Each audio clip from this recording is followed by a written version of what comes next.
শুভেচ্ছা সবাইকে। প্রিয় দর্শক, জামাত এবং এনসিপির সম্পর্ক ইদানিং বাইরে থেকে দেখলে মনে হচ্ছে একরকম, আবার ভেতর থেকে দেখলে মনে হচ্ছে ভিন্ন রকম। কেমন? আমরা জানি সেপ্টেম্বর মাসে উপদেষ্টা মাহফুজ আলম বারবার বিদেশ সফরে বা কয়েকটি দেশ সফর করতে গিয়ে যখন বুঝতে পারছিলেন যে বাংলাদেশে এনসিপি জামাতের একটি অঙ্গ সংগঠন হিসেবে পরিচিতি লাভ করছে, এই জন্য তিনি দেশে এসে এনসিপি কে সতর্ক করেছিলেন যে জামাতের আরেকটি প্রক্সি সংগঠন হিসেবে পরিণত না হওয়ার জন্য। এরপর থেকেই আমাদের মনে হচ্ছিল যে এনসিপি জামাতের হাত ছেড়ে দিয়েছে। তখন থেকে নানা বিষয়ে এনসিপির নেতাদের জামাত বিরোধী বক্তব্য আমরা শুনেছি। এখনো মাঝে মধ্যে তারা জামাত বিরোধী বক্তব্য দেয়, পাশাপাশি বিএনপি বিরোধী বক্তব্য তো দিচ্ছি। কিন্তু মূল বিষয়টা হচ্ছে তারা আসলে এই যে তাদের জামাত বিরোধী বক্তব্য, সেটা হচ্ছে আন্তর্জাতিক ক্ষেত্রে এবং বাংলাদেশের জনগণের কাছ থেকে জামাতের সাথে তাদের সম্পর্কটা আড়াল করার জন্য।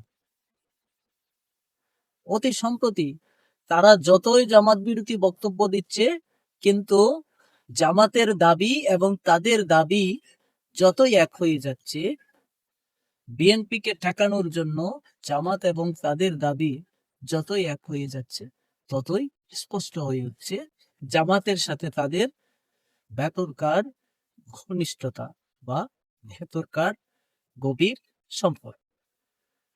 শুরুতেই দেশের জনগণ মনে করত এনসিপি জামাতেরই একটি অংশ, বি টিম অথবা সি টিম বলতে পারে। জামাত হচ্ছে এনসিপির মাদার অর্গানাইজেশন। এই বিষয়টা যখন দেশ বিদেশে প্রকাশ হয়ে যাচ্ছিল, প্রতিষ্ঠিত হয়ে যাচ্ছিল, তখন তারা এই কৌশলটা অবলম্বন, বিএনপির বিরোধিতার সাথে সাথে তারা কিছু লোক দেখানো জামাত বিরোধী বক্তব্য দিতে শুরু করবে।